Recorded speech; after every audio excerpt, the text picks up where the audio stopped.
దొంగ అయిపోయి దొంగ చూస్తున్నాం. మా ఉన్న ఆస్తి కూడా పోయేటట్టు చేస్తాడు.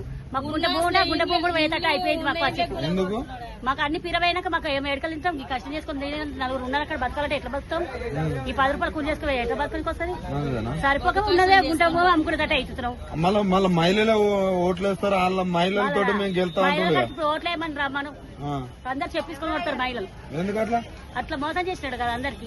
అంత కోపం వస్తుంది చెప్పి తీసుకొని కొట్టే. మాకేం చేసినాడు? ఎవరికి ఏం చేయలేదు. గరీబ్ వాళ్ళకి అస్సలే వేయలేదు. ఉన్న వాళ్ళకే పెట్టుకున్నాడు. లేని వాళ్ళకి ఏమి ఇవ్వలేడు. డబుల్ బెడ్రూమ్ ఇచ్చారు. మాకు ఏం లేని వాళ్ళకి ఏమి ఇవ్వలేదు. మాకు ఊర్లో భూమి జాగలేదు. మాకు ఇక్కడ భూమి ఇల్లు మీద కష్టం చేసుకుని బతుకుతాం. తులం బంగారం వచ్చిందా? మాకు తులం బంగారం కానీ ఈసం కూడా తెలియదు మాకు. రేవంత్ రెడ్డి వచ్చినాక ఎట్టున్నది మీ పరిస్థితి? బాగలేదు. అడక తిన్న బతుక అవుతుంది. ఇంకా కేసీఆర్ ఉన్నప్పుడు ఇంకా మంచిగా ఉండే. ఇక్కడ పోయినా కానీ మాకు ఇంత కొంచెం ధరలు తక్కువ ఉండే మంచిగా ఉండే మాకు.